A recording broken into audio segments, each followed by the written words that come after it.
Sales Performance Show.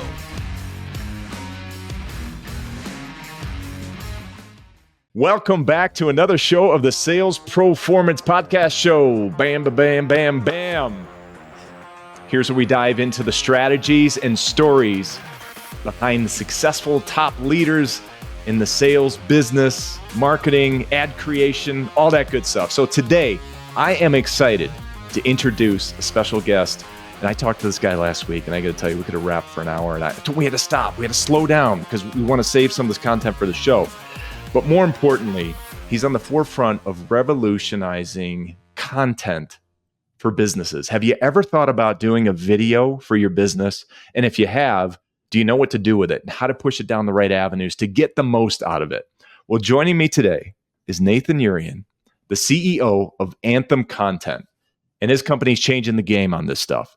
So not only are we going to talk about his strategies and the content and repurposing and all that stuff, but his unique approach and his philosophy when you're thinking about putting video content out there is a huge topic today with all these social media avenues. So Nathan, it's great to have you here today. Appreciate you being on the show. Hey, David, I really appreciate the opportunity. That was quite the talk up, so hopefully I live up to the hype. You will, man. We were rapping the other day, and I'm excited to jump into this. So everybody out there listening, whether you're have a business or even want to promote yourself, listen, we all have our own businesses. We are our brand. We've talked about that in previous episodes with some guests about you are a brand. So creating content, whether it's for a business or yourself, is very important. But Nathan, let's jump right in. Let's talk about Anthem Content and really what inspired you to start the company. I know we talked about the name and some of the previous stuff, but why don't you give our listeners a little bit of a background about yourself and the organization?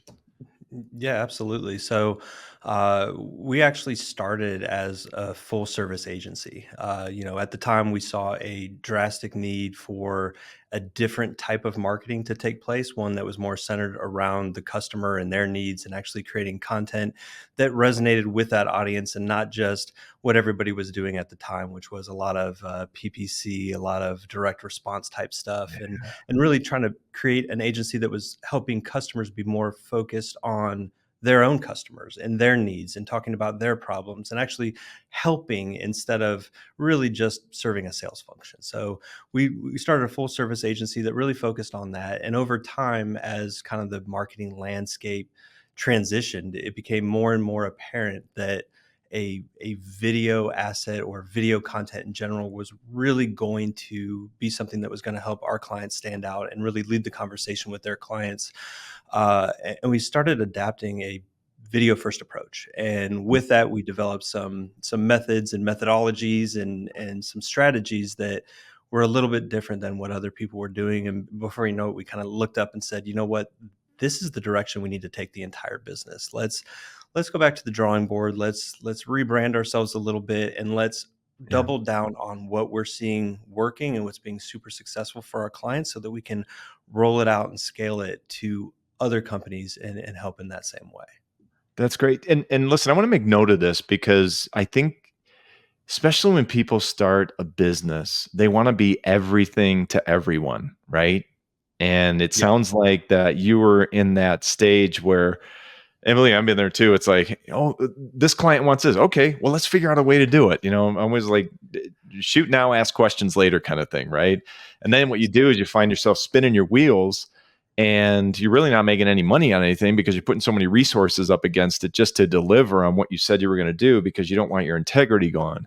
So can you speak to that? When did you notice, like, was there a defining moment at all when you're just like, we got to stop this hamster wheel? Absolutely. So when we were more of a full service agency, one thing that I should probably say is we were big believers, and this isn't all agencies, but we were big believers in if we're going to do it, we need to have it in-house.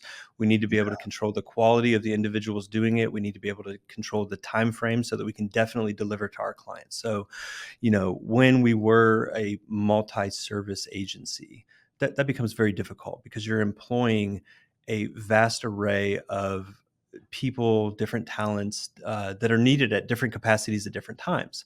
So to say it a different way, unless you are very meticulous in how you plan your work, you're overstaffed at all times. Yeah. And that was a challenge for us. That goes to the profitability you were speaking about. But at the same time, it is, uh, I think, a little bit of a disservice to the client, because what are we trying to do? We're trying to take on all of those different avenues, all of those different disciplines, and include that in our solution, whether it's right for them or not. And when you really sit back and look at it, does every client need every service every time? And the answer is absolutely not. Yeah. Sometimes they have different components within their own team that can handle certain aspects. Sometimes there are portions of their marketing that are going perfectly fine.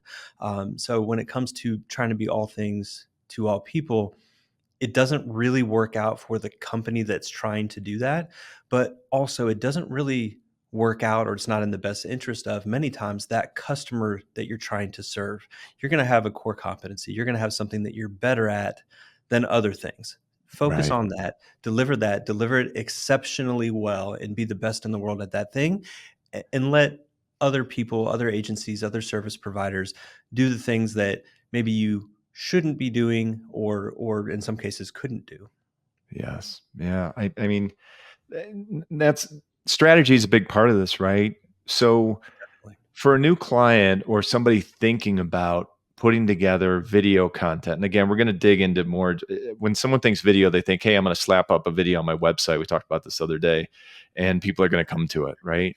Yeah. It's so much more these days. And I think that's why it makes a heck of a lot of sense what you're saying here, of why you narrowed it down to this space, because there's a lot of ways you can go with this. But when planning content and strategy for a new client, I mean, what's your starting point?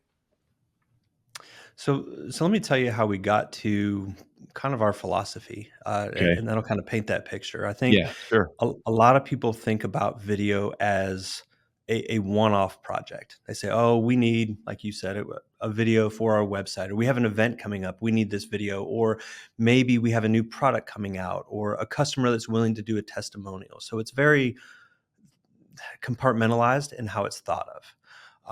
And this was the first challenge we had when we were a full service agency. We went in and said, "Hey, look, we want to do a lot of video content because Yeah. it's very effective if we use it correctly."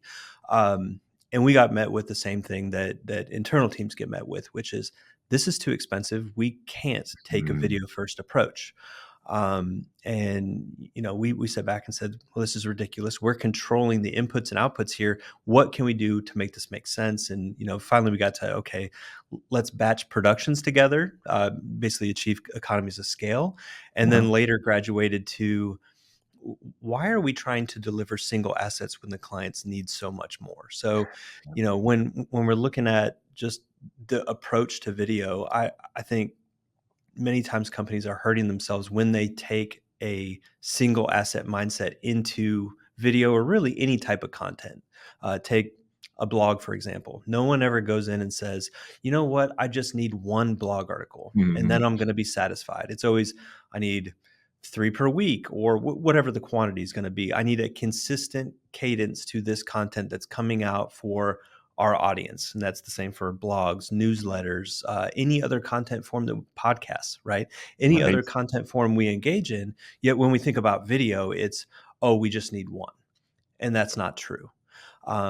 We've kind of broken that down and said, where did that come from? Where did this idea that we just need a video come from? And honestly, where it comes from is really advertising. When we were advertising our business, even on The advertisements today, what commercials? do we Like, need? right, Yeah, like yes, commercials even? we Yeah. we need a commercial. We need an ad to put in Yes. front of someone, right? Right? But when Makes you look sense. at, you you you really look at that difference and you say, Okay, let's say I'm selling whatever. We're selling iPhones, right? The new iPhone's coming out. We need an ad. Well, the difference here when we're looking at an iPhone is we have millions of possible consumers, and we have tens, if not hundreds of millions of dollars in ad budget that we're going to put behind that one ad. So it makes sense to have one in that context.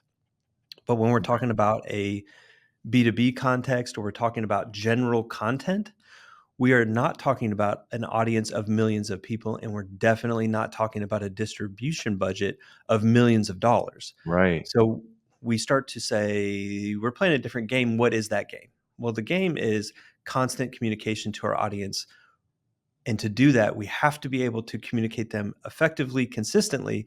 And up until this point, it's been very hard to do with video because people take that single video mindset approach into it. So they expect a single asset out of it. And that's the first thing that really needs to change is if we're not taking a single asset mindset into it, Mhm. how would we accomplish greater output on the other side that doesn't sacrifice quality, that's sure to stay on message, and that could actually reach our audience and start to change their minds in the way they think about us, our service, or the end result that we can provide to them? That's great. So, again, we talk about the SMB space, small to medium sized business space. I mean, that's your wheelhouse here. So, Yep. essentially, when you're putting something together, are you just kind of, well, talk to me about the experience. So, if I'm a small business out there, we're going to talk about we'll talk about the why in a little bit here, but let's talk about the how. Do Yep. you sit them in a room or you get them in a location and then have them rap for a half hour and then just splice or how does it all work? I really wish it was that simple. So Right. the easy way to explain it, we really have two different programs. One is usually for a company that already has an internal marketing team. They have an internal marketing team that are already on some sort of content strategy. They have a marketing plan that they're executing on, and they're really just saying, "Man, it would be great if I could have greater capabilities within the realm of video. How do I Okay. just get more than the single video we're already going to produce?" Yes. And we have a service for that. We have a separate service that is more for the business that is usually more sales centric. Maybe they don't have a full on marketing team. Maybe they're not executing a full marketing plan. And this is where we're coming in and really decoding what is the message, what is our point of view, what is the anthem literally that we need to Yeah. take into our audience and spread the word about who we are, what we do, what value do we create, how do we see the world differently, and what is the change that we can actually create for you. And for those types of customers, we're literally going in and we're doing a deep dive, and we're saying to them, to their team, to their subject matter experts, sometimes to their customers, what are we doing that's different? How do we see the world that's different than the competitor sees the world? Yeah. What is the change we're actually trying to make in our audience? And what are we doing to accomplish that? So it's really three different phases. It's what is our vision? What is our point of view? What is what many people would call thought leadership? What's the change that we can help people make? And then from a product standpoint, what is the product or service that we're implementing to try and create that change? And then on the last level, it's really the customer level. When rubber meets the road, when we get in front of that customer that we've employed the solution on, what is their experience? What are they really experiencing? What is the change or transition that they're going through, and those improvements that we're creating with them? Each one of those points has a certain level of that story kind of transitioning or manifesting as we get closer to that end. So we're really going from this is what we think, and because we think that, this is what we're doing, and because we do that, this is the change that we create in Right. this customer. And from our perspective, if you can take your audience, and this is going to consist of mainly buyers and influencers of those buyers, and you can tell them that story consistently from a what we think, what we do, and what we impact, and you tell that story consistently over time in micro messages, some from your mouth about the vision, some from your SME's mouth or your product team's mouth about what we're creating, and then some from your customer's mouth You're the about consumer. what happens when we employ that. What you're doing is you're giving people a reason to believe that you are a solution to a problem. You see the world differently, you create things differently, you deliver things differently, and you create a different impact on other people. So you're not only increasing the familiarity with your solution, but you're also showing them vision, and you're giving them that impact, hopefully for people that look like them. So you're delivering a full vision of what could be for them, not once, but over time and consistently. That's great. I mean, we got to cut that back because when you're talking about really those three components, that makes it so much easier because I'm sure you have When you come to them or they come to you, they're like, well, I don't know what are we supposed to do here, right? So now you just walk them through a simple framework, and that gives them more clarity. And I'm sure there's things that come out of these that they didn't even think of, for that Oh matter. yeah. Especially with you on being on the outside, and sometimes when you're in the weeds and run these businesses, it's like, oh, wait a second, I'm so into it. And then you do an outside in approach, and you go, wait, I think you should take this angle. I'm sure you catch a lot of that kind of stuff too. 100%. So when we cook it down, it really simplifies it because we're going after what is kind of the North Star. What is the one thing that has to be true in order for this transition to happen? So to put it in perspective, we have a client that does, for simplicity, large format staffing. You need 1,000 people in your manufacturing plant because you're coming out with a new product. This is the company that can find those people almost at the drop of a dime, staff it for you, manage those people for you.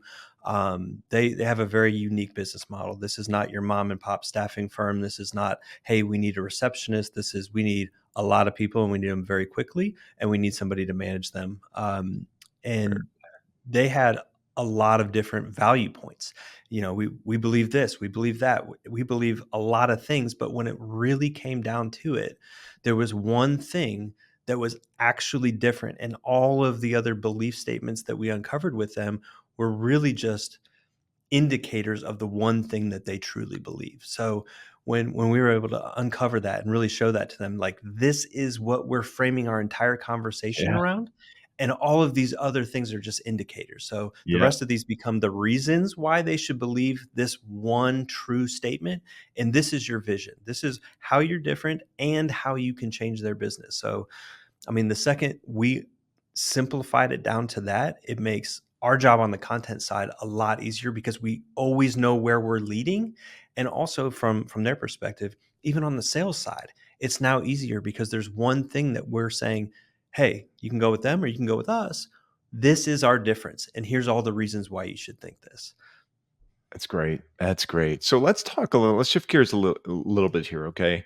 For companies who have actually created content for themselves, and they're struggling to see, return on their content investment. What are some of the common mistakes that companies make, or businesses make, or even personally people who are putting a personal brand out there make when they're like, "Man, I'm investing in this content, but I'm just not getting a return." Can you narrow some down? So I would have to know the type of content that they're creating. The big mistakes that we see, I think the biggest one is people over investing in what I would call reactive content. Okay. So you talk to just about any business, especially the higher up you go, and they're going to say, "Oh yeah, marketing. Well, we do SEO or something of that nature." And Yeah. not that there's anything wrong with SEO, but SEO by its very nature is reactive content. So take take your audience, right? And just look at it and say, okay, 100% of the people that could buy from me over the next year or 5 years for that matter, how many of them are in market right now? And we can debate about this, but the general consensus is somewhere between 3 and 5%. Right. And if you have 5% of your audience in market, that means that if all the content that you're creating, it can only be really absorbed by 5%. Now, that's 5%, assuming that you were number one on Google and came up every single time, which you won't, and you aren't. So it's way less than the 5%. So you're talking to a micro section of your audience if you're creating reactive content in any way. If someone has to search to find you, that's reactive content. Yeah. Something had to happen before they find you. So that's the biggest flaw that I see Okay, is great. you're creating content for a chance to talk to someone where you could just create content and guarantee that you're talking to someone and Interesting. not focus on how do we pull someone into our realm of things, and instead how do we go to where our audience is and have a meaningful Yes. conversation, not about us but about them. It's funny. We had a guest on one of our last episodes, Andrew Shotland, and that's all he does is SEO. And he was talking just about that. Like, the targets have to be there. And he was breaking down the data, and then he was talking about the messaging. But if you don't have the right target and you're just kind of like trying to shoot, you know, uh, hit a bullseye or just take a bunch of things and hope it sticks, well, you're probably not going to be as successful. But if you're more targeted and you know your audience, it makes it so much more impactful. And I think that's even in sales in general too. Yeah. It's funny. I'll work with sales teams and sales organizations, and I'll ask them, okay, give me your targets. Who are your targets? And sometimes they can't answer that. They can give me some broad strokes, but when it comes to the more detailed you are and focused on that, the better it's going to be, because your messaging will speak to your prospects. You got to Yeah. speak their language. I say this all the time. Speak their language. Just don't walk in and cold call somebody and use some pitch. Go in with a power statement and speak their language. So I love that. It really aligns with what he said, what you're saying, what I say, and it's great messaging, Nathan. So really good point. Really good point. Yeah. Um, okay, let's talk organizational alignment. Right? We Sure. talked about this the other day, making sure that, and I've seen this a lot. You have a CEO or somebody leading the organization, and they have a philosophy and a vision of what they want their company to be and their messaging. And then that trickles down to the executive team, and the executive team to the management team. And then by the time it gets to the people who are leading the charge, that is so watered down and misunderstood that you're just not hitting it on the head. Can you talk to me about your experience and the importance of this? We touched on this the other day, and I loved your perspective. Sure. So if you have if you have a team that doesn't understand the vision, so it all starts with that vision and that difference that you're trying to create. If they don't understand that, you have a major problem, because you have people rowing in every direction, and you're not going to be successful. You're definitely not going to maximize success if that's the case. The the other aspect is not just that they understand it, but they're able to communicate it in some way. So, as we talked about a minute ago, we work with an array of levels within a team to really uncover what that vision is, because there are times that parts of that vision are missed by the CEO, or Yeah. parts of the customer challenge are missed by the CEO, especially if they're removed in some way. So it is good to have the team collectively involved in not necessarily the vision, but how it's implemented and how it's affecting or should be affecting our customer base. Um, Really getting to the core of it is an exercise for any executive team to understand, what are we doing here? And then it becomes their job of, how do we get everybody to not just be able to understand it? Understand it is one thing, but to actually be able to communicate it. And the best way that we found is, first document it, present it, but then also lead by example. You're not just going to put, and I see companies do this, you're not just going to put a mission statement and vision statement on the wall. We need to actually live this in the conversations that we have internally. We need to live this in the content that we create for external distribution. We need to live it in the conversations that we have with our customers. There's a degree of accountability, I think, that needs to happen all the way from the top to the bottom, to make sure we're saying the right things and we're leading in the right direction.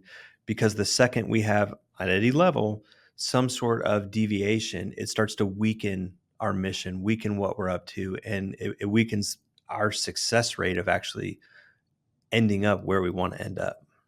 Yeah, that's so good. And I mean, when you're kind of putting a strategy together, I mean, you have probably a ton of a range of a client base, right?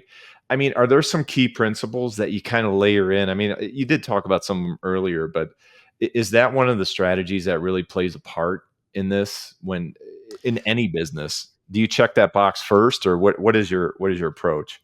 So from our side of things, I mean, it's half our responsibility and half theirs. So Okay. it's our responsibility to make sure the what we would call the content team, which is usually going to be some members of the executive team, some subject matter experts, primarily know know what we're doing and why we're doing it and how we're doing it and how we're different. We really need to get them in line with that. Now, how they disseminate that through the ranks in their team, all of that's not our specialty. We will help them create, the content aspects of things, so that, Yeah.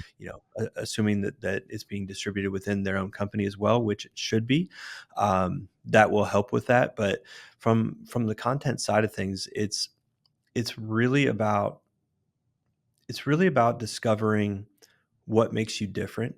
And the best way that we've found to do that is really sit down and analyze one thing. There is a customer, they're going to buy something. They're going to buy from you or they're going to Mm, buy from the competition. The ones that buy from you, they believe something that the ones who do not believe. So if you can mhm. figure out what drives that belief, and it's not something surface level like, oh, well, they were just cheaper. Sure, that happens.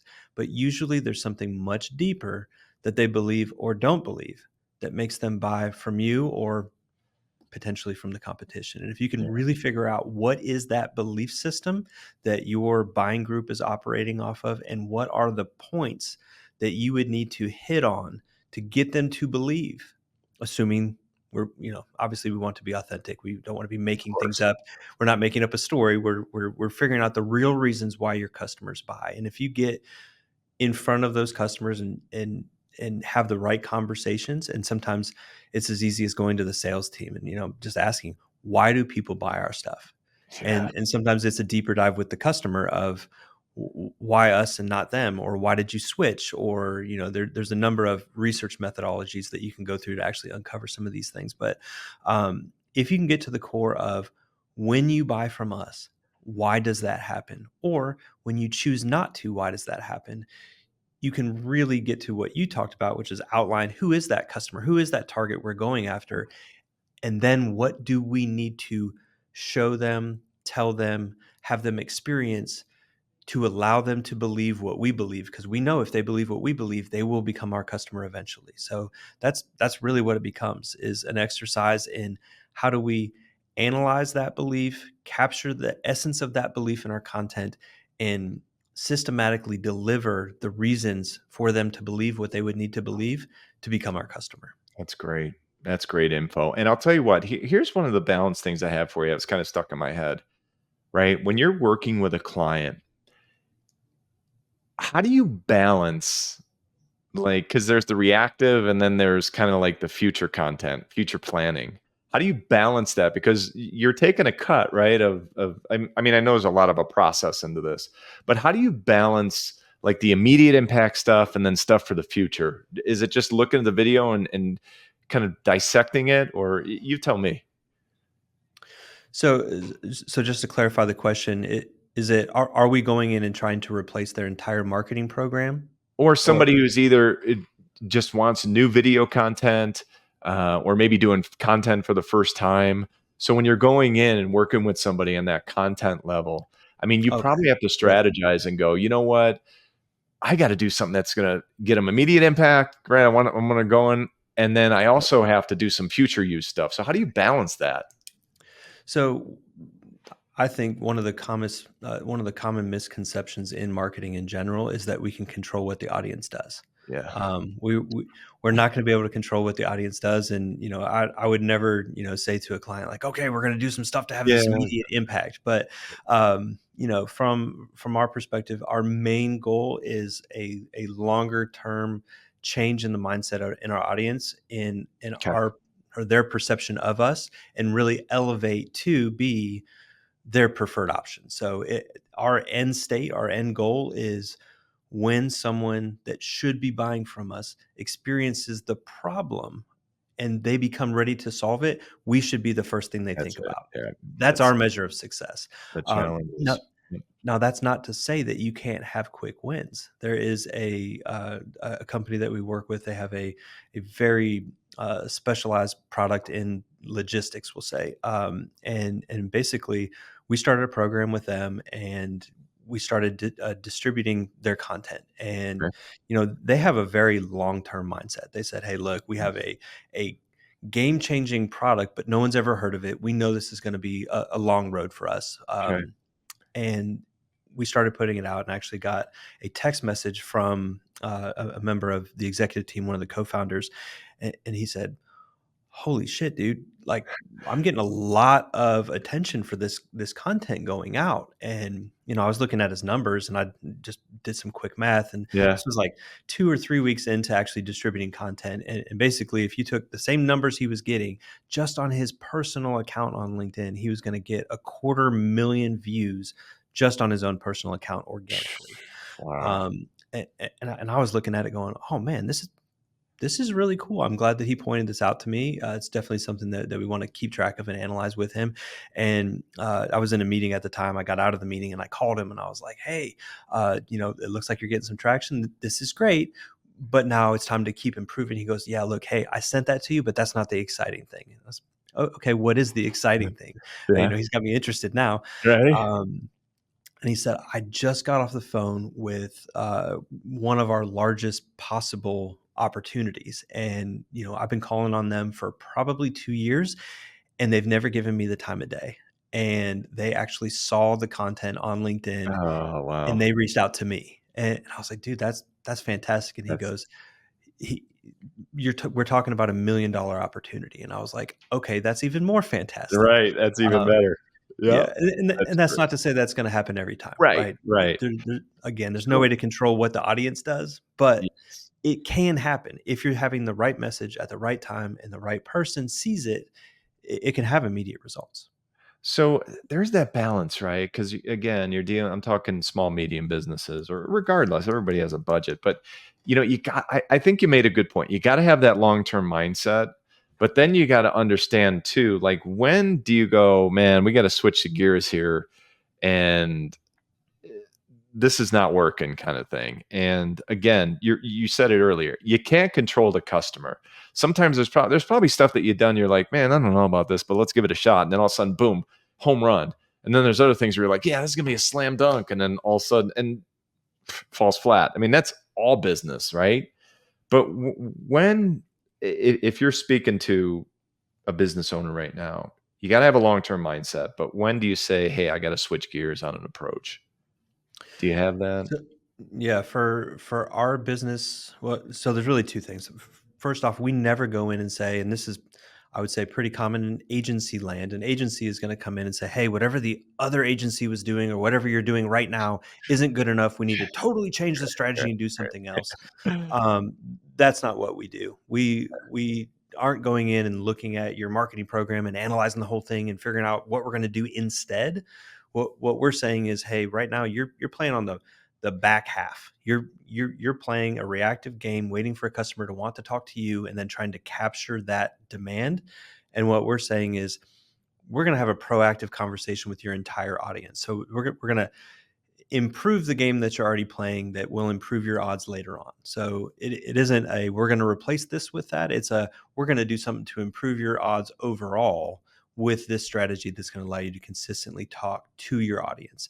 Now, that said, there are still winners and losers. There are content components or ideas or topics that are going to resonate more than others, right? So what we're really doing is saying, let's put together that program where we're talking to your visionary, we're talking to your subject matter experts, we're talking to your customers. Let's start breaking this down and serving this to the audience and let them be the judge of what Yeah. is actually resonating with them. We can sit and say something is a fantastic idea and we love it. It looks beautiful. It sounds great. It's whatever we think it is. But the reality is that doesn't matter. So what matters is, what does the audience actually care about? What resonates with them? What are we getting positive signals from? And use that to be the judge of what do we do more of and what do we do less of. Great. That's great. And listen, with so many platforms out there today and sharing your content and social media and TikTok and TokTok and all this stuff out there, I mean, how do you prioritize where things should be distributed? I mean, and put out to, I mean, Yep. repurposed for that matter. Yeah. So that's a super common question. And I would say where we focus honestly is on companies whose primary audience is going to be a B2B audience. We almost always start with a LinkedIn approach. We will expand out into a YouTube approach. We do have clients that play in TikTok. We've got clients that play in Instagram, Facebook. There's other avenues and other things to get into, but most of what we're servicing anyway is a LinkedIn and to some degree a YouTube approach. Yeah. Now, that's not that some of the content that we create there can't be repurposed or reused in some of those other areas, and we have clients that do that. That's just not our core competency. We're going in saying, hey, we're going to create the content that's going to make not just your company stand out, but also your team stand out, make your Yeah. executive stand out, make your subject matter expert stand out, because we're not just going in and saying we want to boost the position in your audience's mind of the company. We also want to boost the position of your team. So we want you to be the go-to experts. And nobody says, oh, I want to go to this faceless company, especially from a LinkedIn perspective, right? You can post things to your company page all day long and you'll get some traction. Some people will follow the company. But if you look at your leadership team, your subject matter experts, you're going to have a lot more well-rounded, probably more targeted audience than what's following your company page. So we very much look at it as what happens on the company page is great, but how do we actually get the brilliant minds from the company to come out into the public and be the brilliant minds that they are and be kind of the stars of the show that they should be, so Yeah. that the audience can see that, it can resonate with them, can start elevating them and say, oh, he's smarter, they have this solution. And it's more about that personal relationship versus there's a company that sells a product. Right, right. All about the products, how about the people behind it and the leadership behind it. So, a couple more questions before we roll here. And this has been great, by the way. So, thank you. This is Sure. so helpful. I think people are going to get a lot out of this. But looking, into the future of content creation, what are you noticing? And I mean, if you've got a heartbeat on this, what's trending right now, and what do you see coming in the future? So I think there's a few things happening. I think at least on the B2B side of things, there is a reluctance to actually get into what I would call modern content creation. I mean, what we're doing right now. I talk to prospective clients all the time, and honestly, you mention a word like podcast, and they retract. Oh, we don't want to do a podcast. Nobody wants to listen to us, and no, we can't possibly do that. And there's this unwillingness to present yourself to an audience, to be authentic, to have a voice, to say things that sometimes some people might disagree with.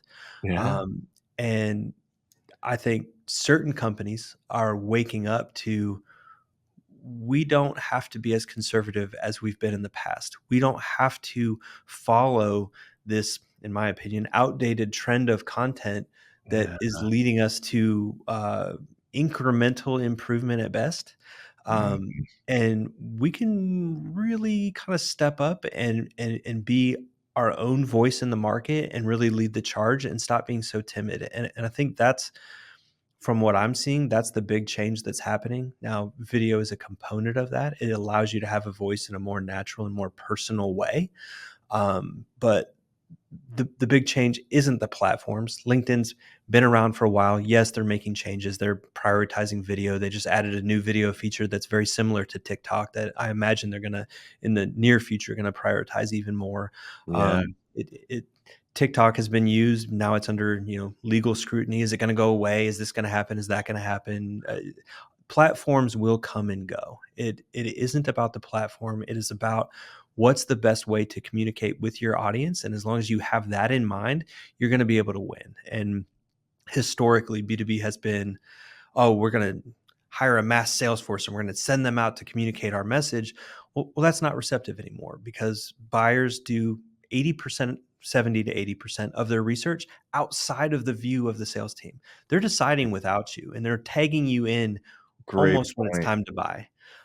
So companies have to update how they talk to, build relationships, and educate their audience about what they're up to.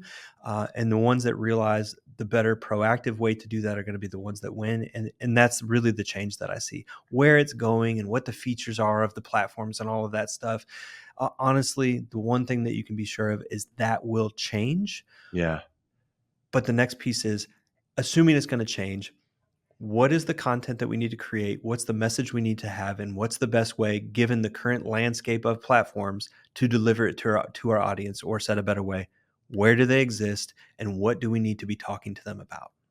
That's fantastic. And 70-80% of people already bought in before they even talk to a sales professional if they get the right content in their hands, which that's And super powerful. and you are either the provider of that content or somebody else will be. Right. If you Someone else do will. not provide that content, they're going to ask their colleague, they're going to ask their boss, they're going to ask somebody else, hey, what do you think about these guys? And whatever that opinion is, that will become the opinion. So your content is your chance to form that opinion. Again, on the proactive side, you want to have those conversations so that there is already a positive opinion, that they're at least coming from a position of knowledge about who you Sure. are, what you do. And that's on the proactive side. That's not to say that, once someone enters into market, that you don't need a reactive side. These social videos that we've been talking about, that's the front part, right? The back part is, hey, once we go into a deep dive of what is this solution, what does it do, how does it work, what's the onboarding experience, what's the customer lifetime, maintenance schedule of whatever it is. All of these are opportunities for content as well, and that's the type of content that really lives on YouTube or lives on your website or lives somewhere else deeper down into a buying experience. And the reality is you need all of that. What I generally say to customers is view a content gap. That content gap is the information your customer would need to know to say yes to you without talking to you. If the content doesn't exist where without talking to you, they could say yes to you, you have a content gap. That gap is a problem because if your competitor has filled that gap and you have not, and they can get more information about their service, their product, whatever it is, without talking to a salesperson, they're going to gravitate toward that because they know it better. They understand it better. They have more information. They're more familiar. And if all things are equal, you will lose that sale. Now, all things aren't Wow. always equal, and thank goodness for that. But Yeah. the goal is, how do we close that content gap? We focus a lot on the front end because that's where companies are most lacking. But Yep. that same content, same information can be repurposed to the back end to complete or fill in that content gap as well. That is great. What a great way to close this out. Closing up the content gap, closing up the Sales Performance Podcast show. Listen, Nathan, this has been fantastic. Your insight is great, and I think anybody listening to this is going to get a lot out of it. So if somebody wants to get a hold of you or reach out to you, where can they find you? Where can they go to your website? The best place to find me personally would be Yeah. on LinkedIn. Just search Yep. for Nathan Yerian, Yerian. Yep. And then as far as our website, anthemcontent.com, you can kind of check out what we're doing there, look at some of our work. Those are two best places.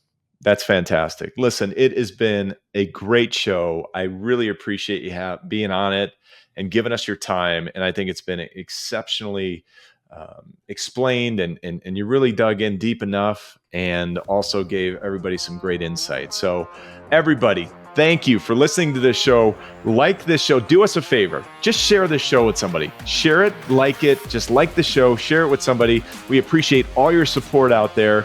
We are wishing you wealth, health, and success, and we will see you next time. Appreciate it.